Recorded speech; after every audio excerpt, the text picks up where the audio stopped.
1986 году 18-летний Мустафа Добреев оказался в зоне Чернобыльской аварии через 2 месяца после взрыва на 4-м энергоблоке.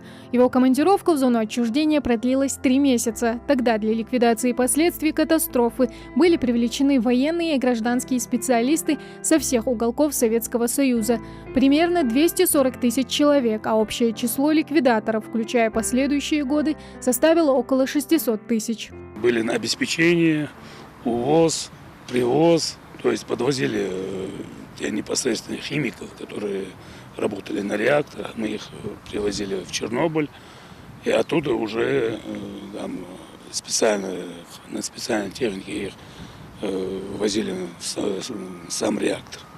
То есть были там с Москвы академики, вот к нам вот в часть они приезжали. Чернобыльская катастрофа стала одной из самых масштабных в мире. Украина, Беларусь, Россия. Радиоактивное облако, образовавшееся от горящего реактора, выпало на территорию Восточной Европы.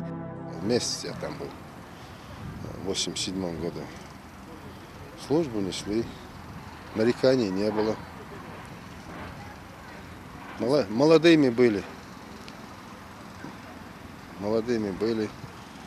Страна сказала вперед, мы поехали. Ужасная вот эта обстановка. Пустые деревня, бегающие вот эти крысы огромные, брошенные собаки, брошенные дома. Ликвидаторов из нашей республики было порядка 200 человек. Еще около 500 находились в 30 километрах от взрыва в зоне отчуждения. Не все из них дожили до сегодняшних дней. В 2016 году в Ингушетии установили монумент в память тем, кто испытал и преодолел последствия Чернобыльской и других радиационных катастроф.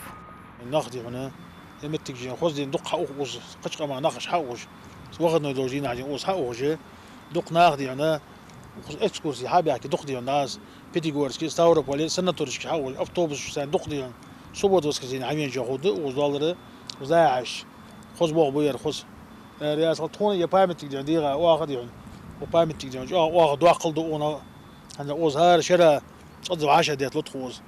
Люди, оказавшиеся в эпицентре Чернобыльской катастрофы, до сих пор поддерживают друг друга, как и 33 года назад. Собираемся каждый год весной и осенью, и вот обсуждаем все эти текущие вопросы. Будем решать, у кого какие наболевшие вопросы в течение года собралось, у кого что, какие трудности в быту, в жизни. 33 года прошло со дня Чернобыльской катастрофы. В нашей республике, как и по всей стране, в этот день проходят памятные мероприятия. Место встречи для всех, кто помнит и чтит подвиг, совершенный нашими соотечественниками, мемориал памяти и славы, где установлен монумент чернобыльцам. Тамара Хашагульгова, Адам Далаков, Новости 24.